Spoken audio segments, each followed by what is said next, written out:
Country Life on Midlands 103. Brought to you by W. Orshaw, Burlington Business Park, Tullamore. Supplier of New Holland's tractors in the Midlands. worshaw.ie. Now, good evening and welcome to Country Life here on Midlands 103. It is the 5th of August 2026. MJ Clery with you until 8 p.m, bringing you all of the news from food farming and agribusiness around the Midlands. Thank you all for joining me this evening. As always, Tullamore Show taking place this week, so we have a Tullamore Show special this evening. Lots of content about the Tullamore Show over the course of the programme. In a moment, John Keena, chairman of Tullamore Show, will join us, as well as Caelan McNamara, to talk all about livestock. After that, we're going to have John Donoghue. He's talking about horticulture, as well as Michael Dolan on the sustainable livestock section. Also this evening, an interesting one, something I came across yesterday, and I think you will find it interesting too. Gallagher, the electric fence company, will be on hand on Sunday to chat about their eShepherd product. What is that, I hear you ask? So it's their virtual fencing system. Controls cattle where they graze without the need for physical fences. I've seen lots of this online over the past number of months, and here it is in real life now. James Allen is from the company, and he's going to speak to me later here on the programme. The ICSA will have their stand at the show on Sunday, and their president Sean McNamara will chat to me later on the programme all about that, and also the news of Brittany Ferries' decision to end livestock shipping to the continent, effective from next month. We're going to speak about that. Now, have you ever had a TB outbreak on your farm? If you did, unfortunately, my heart goes out to you. We happened on the farm at home for many a year, and I know how stressful an event it is.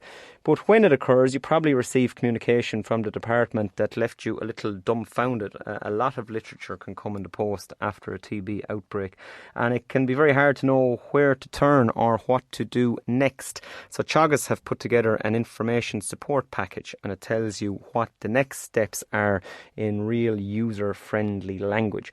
Stuart Childs from Teagasc is going to have more on that a little bit later. Now, text me or WhatsApp me 083 30 10 103. I'm also going to be giving away 2 pairs of tickets for Tullamore Show this evening. So our text or WhatsApp number 083 30 10 103 is going to get a lot of use this evening, and we will give you a question after our first interview, and we'll repeat it a couple of times over the course of the hour, and we will announce that by the end of the programme. Now, one thing on that, you have to have an email address. These tickets are not going out by post, they're going by email. So when I do ask the question, it's going to be text in with your name, where you're from, and your email address. If you don't have an email address, unfortunately, you can't enter this evening. Now, we're kicking off. As I said, we have John Keena, chairman, Tullamore Show. John, busy man this evening. You're out on site. How are preparations going? Thanks very much, MJ, for having me. Preparations is going very well at the moment.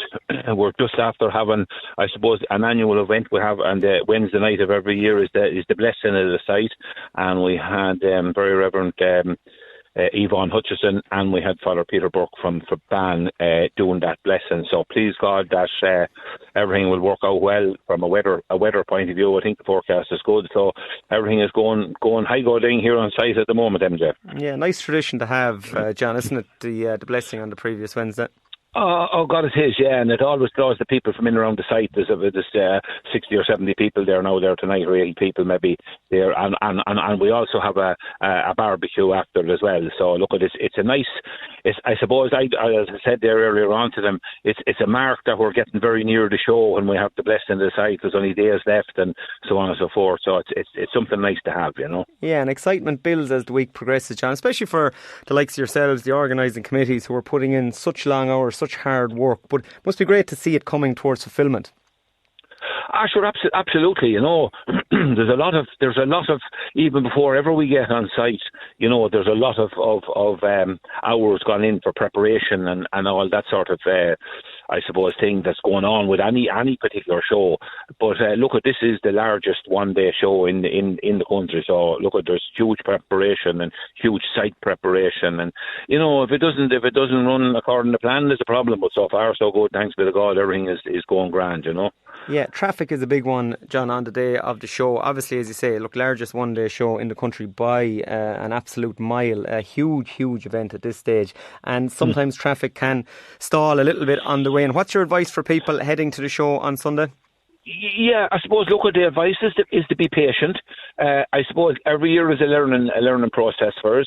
In conjunction, we work very closely with the guards, and we have good car parks, and we have good people that's in the car parks, that's parking cars, and I think we should be able to cater for what's thrown at us. As I say, just look at patience. There are always a few pinch points, hold up, so on and so forth coming in, but look at just stick with it, and we get you all in safely, and please God get you all out safely and home as well. And that's important to us as well now, you know. Yeah, absolutely, John. I'm just going to move across now to Caelan McNamara. Caelan is in charge of the livestock at Tullamore Show, and Caelan as well out on site this evening, and a busy man. Good evening, MJ. Tis busy. Tis all go. There's lots happening, and I suppose, look, it's all to put on the best livestock show in the country, and probably one of the best in Europe as well.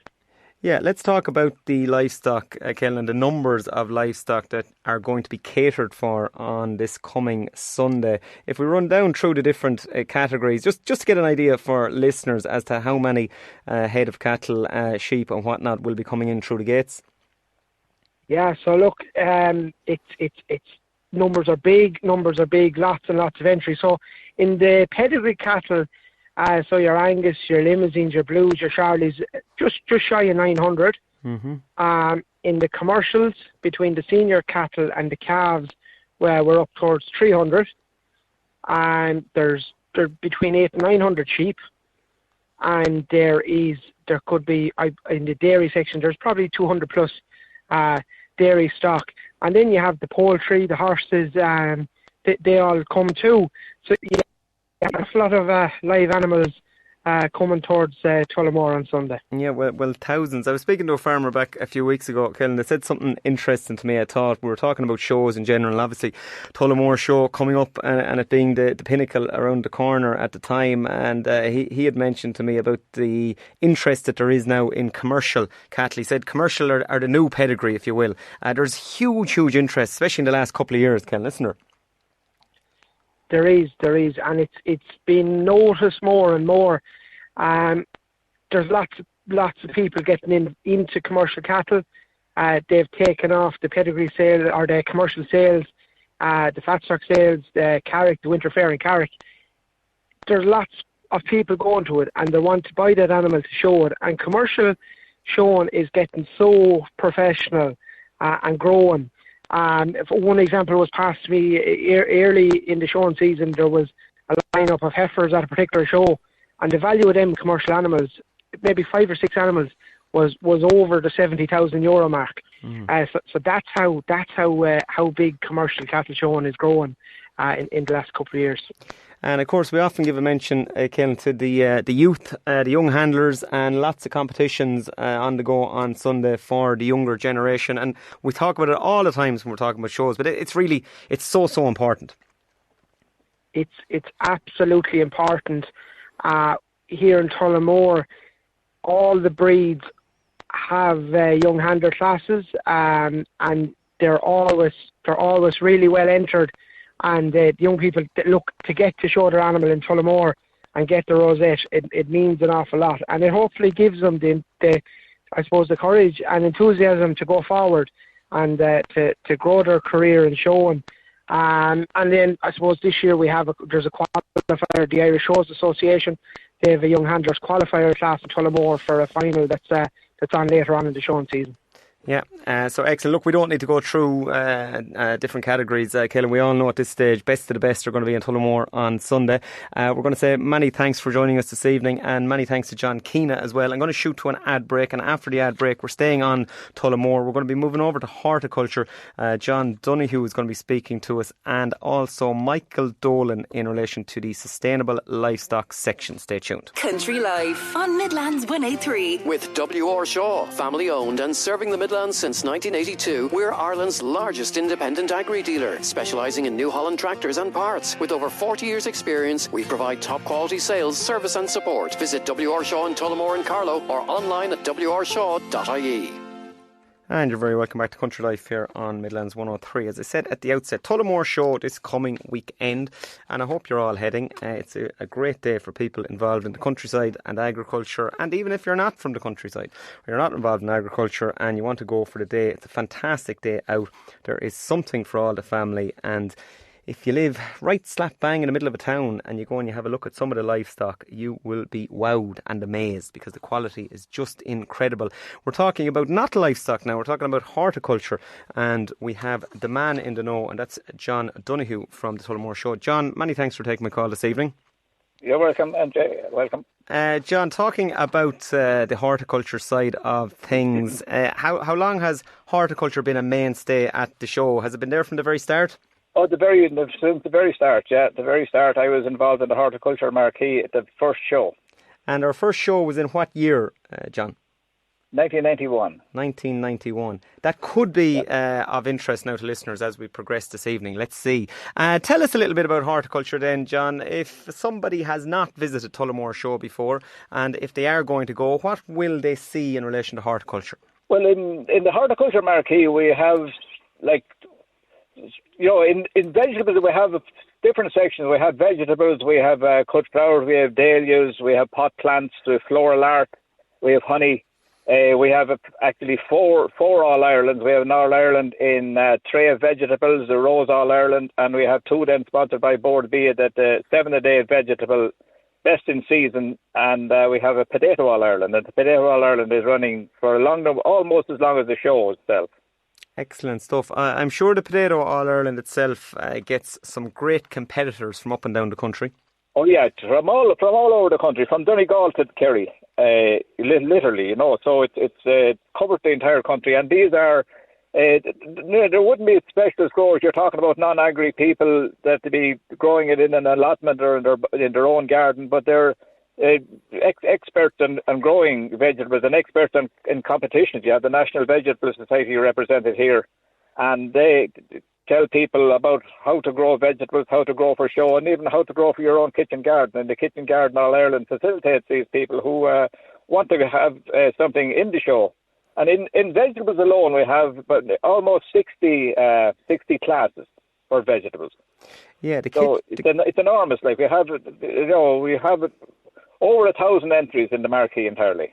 Yeah, the kitchen garden All Ireland is a very interesting one, John. It's something you alluded to there about people growing in a small space or an allotment, and this is something that everybody can appreciate. You don't need a huge amount of space for growing veg.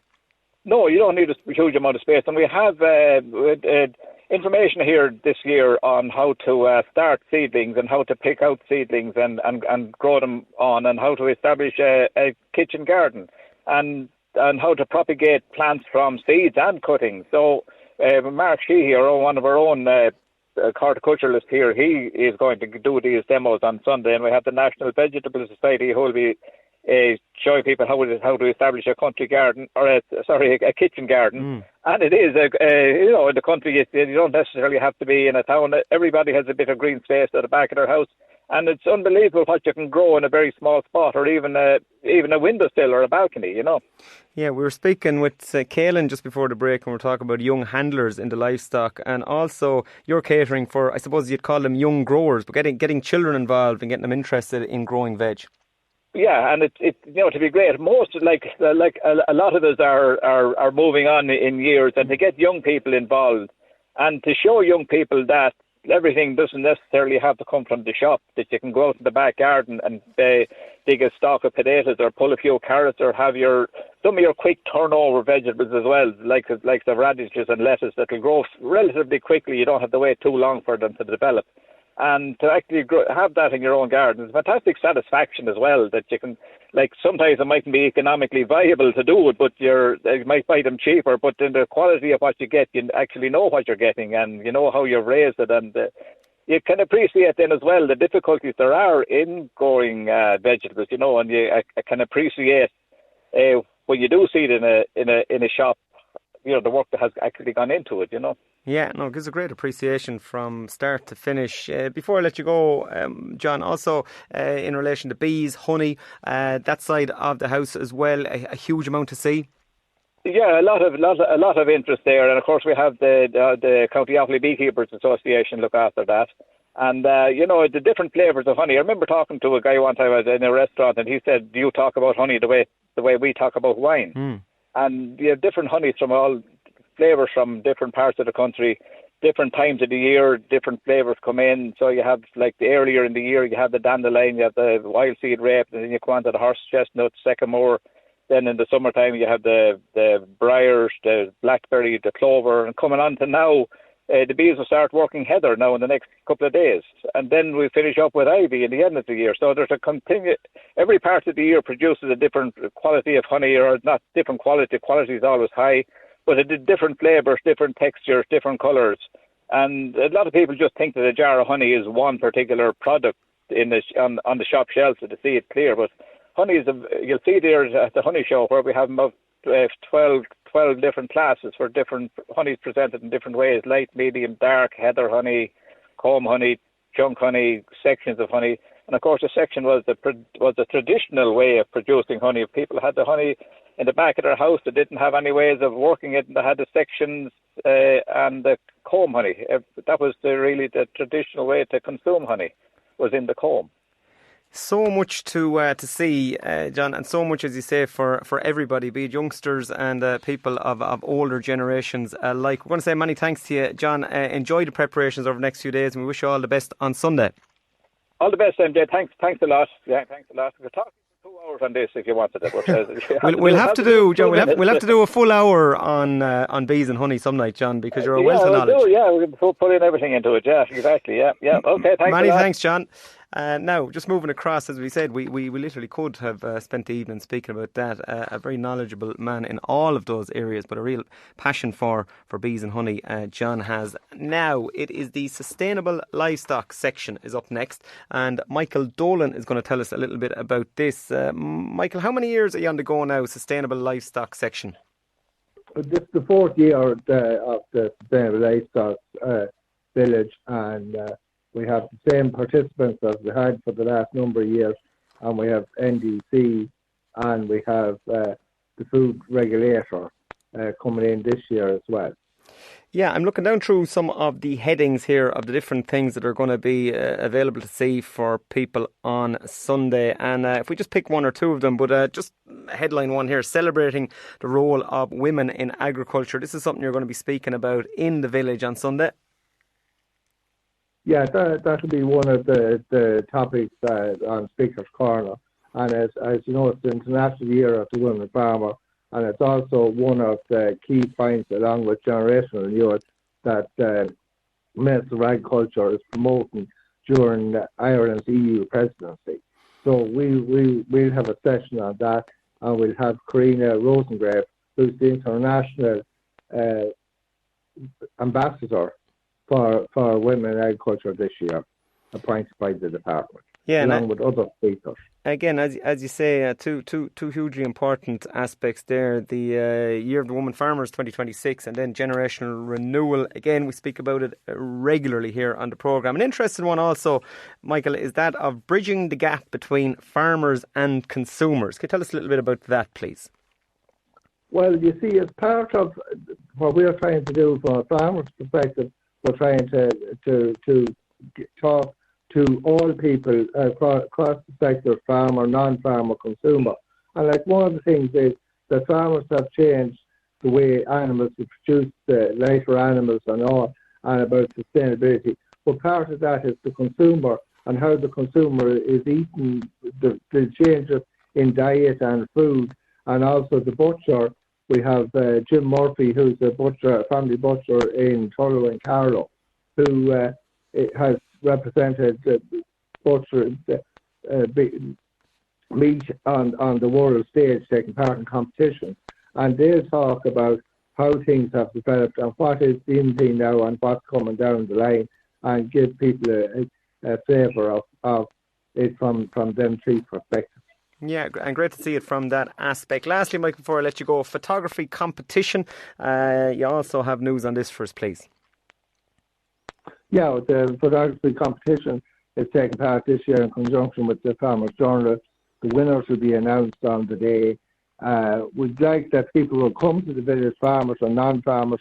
There's a lot to see, and from a farmer's perspective, it's to celebrate what they're doing well in as regards to the environment and sustainability. And also, one of the keys for all the stands is that's taken standholds taking part is about what the economic benefit can be. And the other thing is that during the day, every on the half hour instead of the hour, we'll have a talk on cattle to do with animal health and breeding and all through ICBS and Animal Health Ireland. Just a short 5-10 minutes.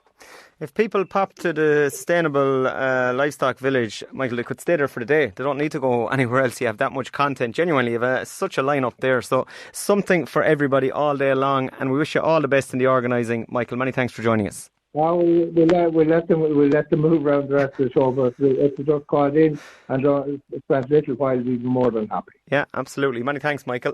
Michael Dolan there, Sustainable Livestock Village. That's in the 4th year, and it's going from strength to strength as the show continues on. Now, I mentioned to you at the start, I'm going to have 2 pairs of tickets for Tullamore Show. So if you were listening properly, I hope you were, John Donoghue, in charge of horticulture there, he mentioned the first year Tullamore Show was on. That's my quiz question this evening. So if you want to win a pair of tickets, when was the first Tullamore Show? What year? That's the question. And what I want you to do is text in to 083 3010 103, name, where you're from, and email address. If you don't have an email address, please do not enter, because these will not get to you on time if we post them. So you have to have an email address. So when was the first Tullamore Show? Name and your where you live and your email address, please. 083 3010 103. Now I'm shooting to a break. Sean McNamara from the ICSA will be on with me after, as well as James Allen. He's from Gallagher, the company Gallagher, and their product is called E-Shepherd. So if you've seen these online, there are little tags that hang around the neck of livestock, and you don't need a fence. Once they get to a certain boundary, they turn back. How do they work? What about them? How much are they?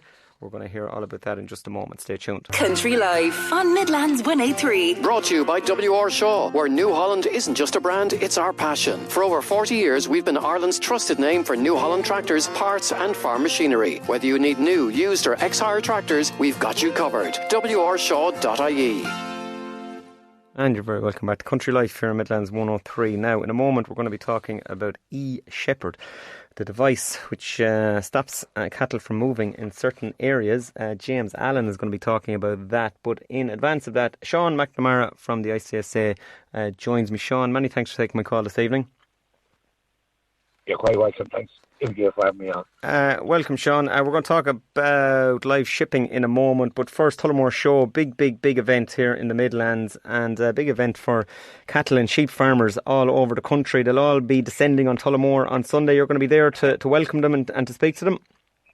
Oh, definitely. We'll be there to welcome them, and all I can say, we have a tent there and all set up, and I'll be talking to tell farmers come in and tell us their problems, and we'll try and do the best we can for them. We'll let them know exactly what we're doing and everything. So let them come into us in the tent and see for themselves.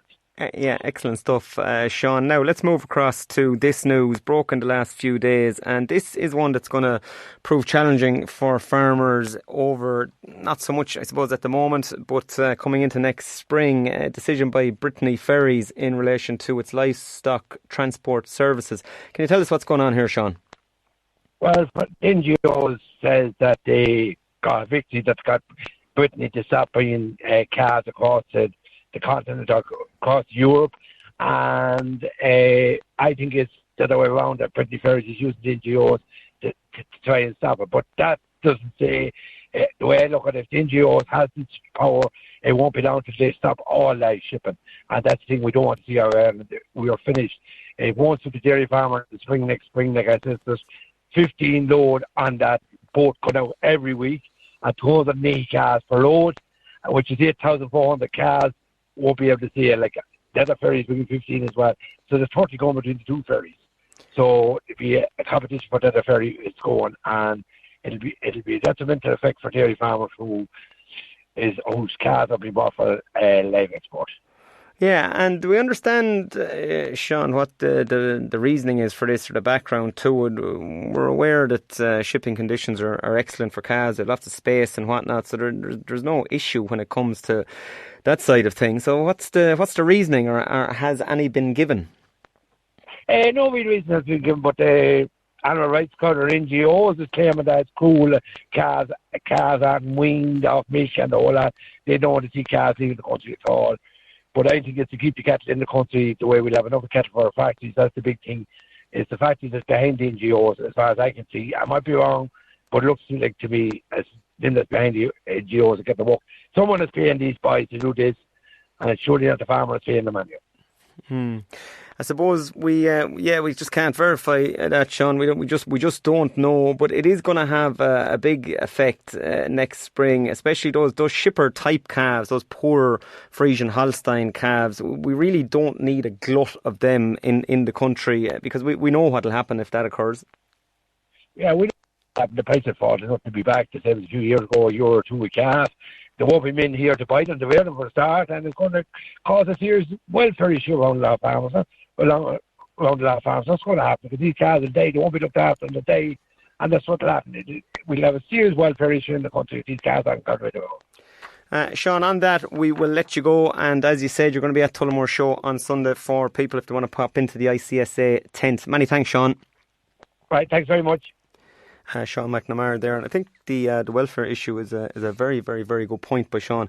Again, if these calves can't be exported, who is meant to look after them? We know labour is at such a shortfall as it currently stands on dairy farms up and down the country. So if we throw in all of these thousands of more calves on top of the already overworked dairy farmer in the springtime, you have to scratch your head and wonder what happens. Is there any thought process on this? I don't think so. And now we are going to move across to James Allen, and James Allen is joining us from the UK, but he's going to be at Tullamore Show this coming weekend. James, will it be your first time at Tullamore Show? Have you been here before? Yes, it will be my first time at Tullamore Show, so yeah, I'm excited to go. Yeah, well, it's a big show for us here. I suppose in the UK now you're well used to far bigger events, but in Ireland it is the National Livestock Show. So look, it's the best of the best when it comes to livestock, and it's a big event for farmers over here. And they're going to be very interested to go and talk to you, James. This is a product I've been looking at online. I've seen a lot of it on Instagram and whatnot over the last number of months. Different ones, varieties of different companies have them, but your one is called eShepherd. For somebody who's never heard of eShepherd before, explain it to us, please. Okay, so eShepherd is a virtual fencing technology. It's essentially a Swiss bell type collar that hangs on your cattle. It's got a Google Maps style interface where you essentially create virtual paddocks, and that will prevent your animals from leaving those paddocks using a pulse-based system. So through the collar, it will have an audio type tone when it goes up to a virtual boundary. If it carries on going, it will eventually get a pulse through the chains. That is a localized pulse that kind of goes into the neck muscles, gives them a bit of a spasm. You'll know that with a traditional electric fence, the entire animal is earthed. So from an animal welfare perspective, this is much, much better for them. And after about a week or so anyway, the animals learn, they know that as soon as they get the audio tone, they know to turn back around, and then they don't ever get any more pulses after that. So that's it in a nutshell. Yeah, it's an extremely interesting piece of technology. So, look, number of questions in relation to it. We understand how it works now, but how is it powered? So completely by solar power. So our unit will last 24/7, 365. The device itself as well should last 7 to 10 years, and it will stay charged for that time just using the solar panels that it's got on board. Cool. So hangs around the animal's neck, charged by solar, and then on your phone or on your app, you're gonna draw a fence in an area, and you're gonna keep livestock there. So when I'm thinking about it, I'm saying to myself, okay, we look at maybe Highlands of Scotland, or we look at maybe Connacht here in Ireland, out Connemara. You have a lot of commonage land. Is that your market? Is that who you're aiming this at? They were the kind of primary customers that we were focusing on, but as time has gone by, it's kind of all kind of operations really. But in the commonage and things like that, where there isn't the kind of physical infrastructure, that is where it was primarily used. But now it can be used if you've got any type of rotational grazing or kind of adaptive multi-paddock grazing. The technology can be useful for that as well. The customers then, are we looking at livestock beef farmers? Are we looking at dairy farmers? Who is your demographic? So a bit of both. So as I say, kind of mainly beef when we first released the product, but increasingly dairy farmers are coming on board as well. And then let's talk about the mechanics, the logistics every day. So say, for example, let's talk about the beef farmer for a moment. Beef farmer with 100 head of cattle, and he or she is just after maybe taking a lease on a farm. An older farmer maybe has retired, and he or she maybe let fences fall down, and let's say it's 100 plus acres and it's in one big block. So they let their cattle onto it, and then they set up their virtual paddocks. They move from A to B. How close can you be? How far away is signal? How does it work? Do you need to be in a proximity, a radius of it, or can you be miles away? You can be miles away. So it all works via the cellular network. Now, most of the farms that we have in Ireland, they've all got reasonably they've at least got one bar of signal, and that's all that it takes, one bar of mobile signal. If you are in a signal black spot, you can get a base station, and then in that scenario, then there is a limit on the distance. I'm not actually familiar with what that is. But generally with the cellular, no issues, can be any distance. You can be anywhere as well, manage your animals from anywhere. The virtual paddocks themselves can be any size, so there's no limit to that as well. Moving them then from, say, paddock 1 to paddock 2, or if you want to get the boundary to change, you basically want them to go onto fresh pasture. How does that work? What's the logistics of that one, Jim? Okay, so you can either set the system up to schedule that on its own, so you can set multiple paddocks that kind of overlap. If for example, if you're strip grazing, you can set up multiple paddocks so that it just gradually moves on to the next paddock over time, and you schedule it on the system. Or alternatively, there is another feature called moving fence. Again, kind of where it's strip grazing, but with a back fence in there, and rather than being a closed off paddock, it's kind of two fences that move over time along. So you can either have that set to do that as well. But the system manages everything. So if you want to move the animals to the next paddock, the system will manage that for you and move them along to that next paddock. And I presume then each animal is a dot on your app, so it's effectively herding the animal for you as well. It's keeping an eye on it from a health perspective. Well, at least you're going to know if it's alive or not. Yes. So you can monitor the animal. So kind of real time monitoring. So you get alerts and things. So if the animal's down for any period of time, it takes things like rumination into consideration and stuff like that. So it's not warning you that the animal's laying down, when it's just there purely ruminating. But you can kind of set those alerts to see, how you manage your farm best and what you want it to be set at. So if it's been down for X amount of time, you set it so that you get an alert for that amount of time. And you can monitor within a meter's accuracy, exactly where they are. If there's any issues, if the animal is down, you can find it. And also if you're using the mobile app, it shows your own location on there. So all you've got to do is make sure that the circle that shows you where you are is matching the circle where the animal is, and then it should be there. So typically what will happen is rather than the animal be down, that might well be a collar that's actually come off. So that does occasionally happen. But then you can easily go and find that collar because you know exactly where it is on the location. Is there a potential then, James, for these collars to double up as heat detection collars? There is. So the units currently have a heat detection sensor in there. It's not currently online, but that will be coming online over the next 4 or 5 months. So that's going to be available for farmers to use then. When farmers go and chat to you, as I'm sure they will in their droves at Tullamore Show on Sunday, James, we're going to have one question. Now, they're going to have all those questions as well. You're going to be saying the same thing over and over again. But the important one is going to be costings. So can you give us a ballpark of roughly what the eShepherd costs? I can.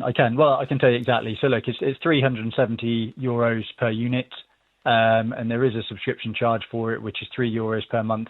per unit, but you only pay for it if the collar is in use. So if it isn't in use, it's hung up in the shed. You're not going to be paying the subscription charge for it. So we're talking 370 per animal, then 36 per year, to keep the tech up and running, which is reasonable.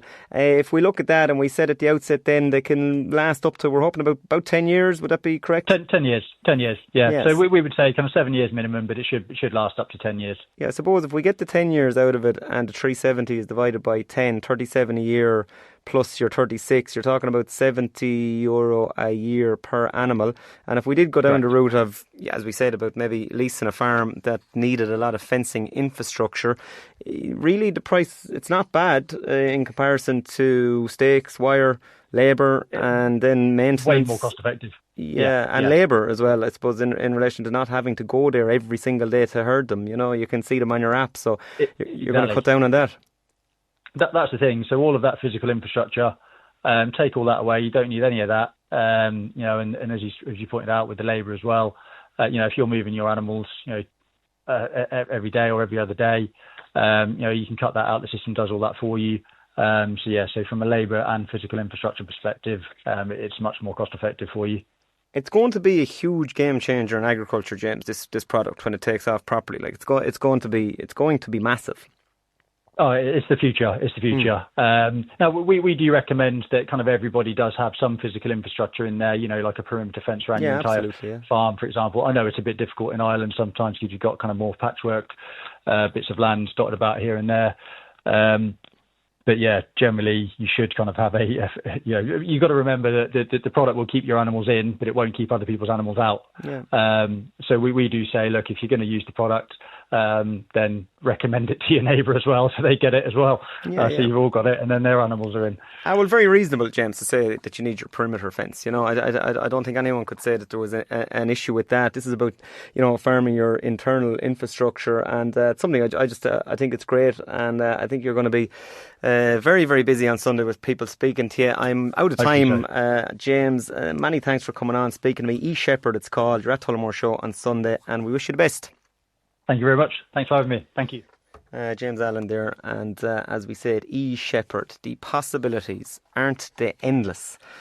When we just think about that and just about all the different aspects of it, I really think there is huge potential in that product. And there's a number of companies doing it. That's the Gallagher one, eShepherd, but you'll see them online. But they seem to be coming more and more, and that's a good thing. More companies do it, it means they're going to go down in price. And I'd say, again, just from a mechanisation perspective, it's going to be very hard to beat that in years to come, especially, as we say, for commonage land and for maybe a larger farm where the fencing infrastructure is poor.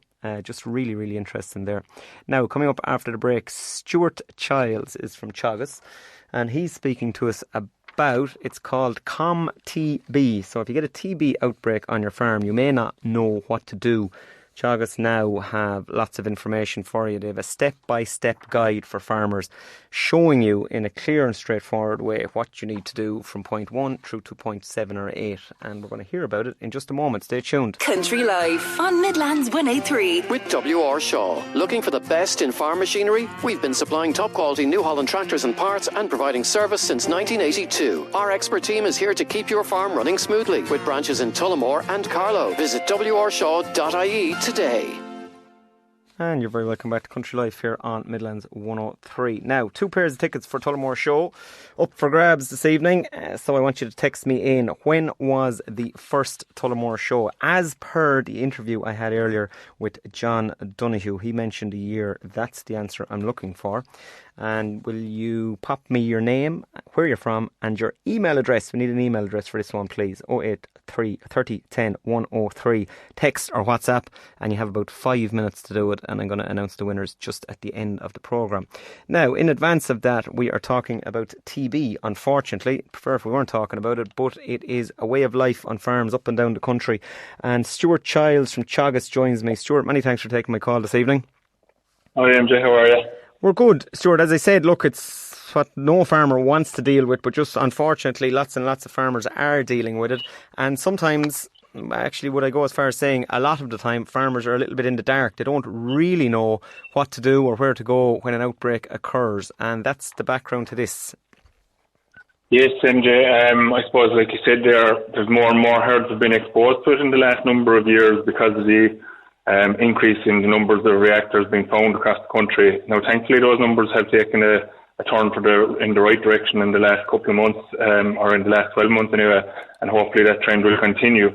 But as you said, several farmers that have experienced the TB outbreak know what to expect, but the farmer that is experiencing it for the first time, it can be quite a daunting experience in every sense, really, from like what happens next. It's a bit of a challenge from their own perspective in terms of dealing with it, because obviously it's a significant impact on a farm. Stock can't be moved. That might put cash flow problems in place then for people as well as creating massive headaches around the springtime, especially where extra calves or all the calves have to be essentially kept on the farm until such time as you go clear effectively, and that just puts a lot of pressure on dairy farms in particular. Yeah, absolutely, and that's I suppose. Look, that is the problem. When an outbreak occurs, people are scratching their head and they're not sure what to do. But this COM TB, as you call it, your project here, Stuart, COM for Communications and TB. I suppose when I'm looking at it, it's a very user-friendly guide on what to do, and it's necessary because people are in the dark a little. Yeah, so there were kind of 2 or 3 elements to the project, which was on for 12 months last year, MJ.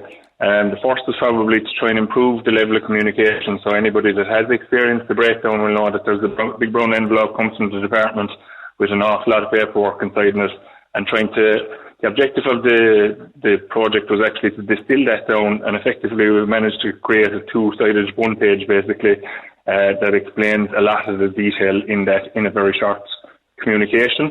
And then I suppose, as I said, the objective is also to communicate ways of actually reducing TB as well. So we did a number of videos and we engaged with vets as well about how they can engage. Now, people may be familiar with a thing called the TASA, so there's a TB TASA.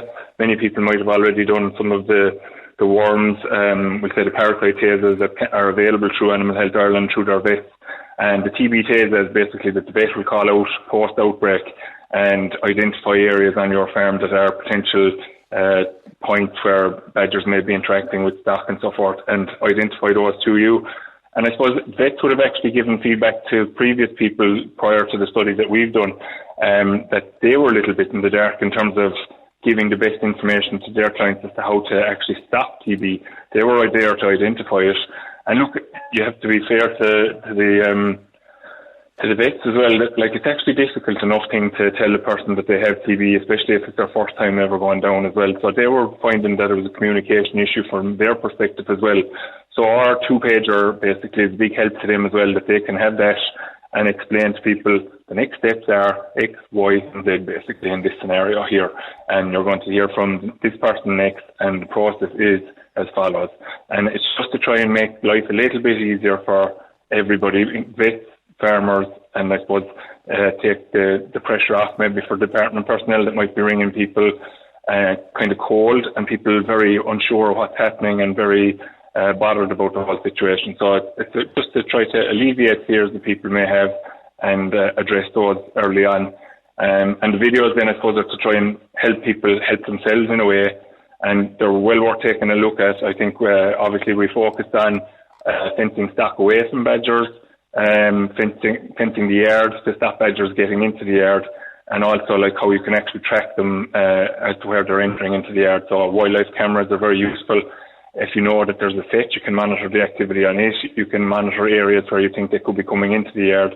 And we did that video in Moorpark, because obviously Moorpark, as many will know, had experienced TB outbreak there last year, and in advance of the open day we were locked up and we had to get permission to run the open day and had to agree to very stringent rules from the department in order to actually run it, which involved not grazing that ground that the open day was taking place on for a number of months in advance. And the reality of it is that as big as the yard is in Moorpark, and many people will be familiar, we were pleasantly surprised how easy it was actually to close off the yard when we actually went about it. Yeah, it's very interesting, Stuart, I have to say. And genuinely, when I read this, I said to myself, there was a real need for this because farmers can get these big, long letters from the department. They don't really know what to do. Your PDF here is very bite-sized chunks, shows you what to do now, next steps, and great need for it. So fair play on it. It's ComTB, and I'm sure it's going to just go from strength to strength. I'm just out of time, Stuart, so I'm going to say many thanks for joining me here on the programme this evening and giving us the info on it. Thank you, MJ. Stuart Childs there from Teagasc, and that is called ComTB. And if you Google it, COMMTB, then it will pop up and you'll get to see that little PDF there with all the different information on it. Now, that is it for this evening's programme. I would like to thank all of my guests who joined me here over the course of the last hour. We started off at the outset and we had John Keena from Tullamore Show along with Caelan McNamara. Then we moved on and we had John Donoghue. He was speaking to us about all things horticulture. Michael Dolan spoke to us about the Sustainable Livestock Village. Sean McNamara from the ICSA about live shipping. We had James Allen talking about the E-Shepherd. What an interesting product that is. We finished off there with Stuart Childs from Teagasc.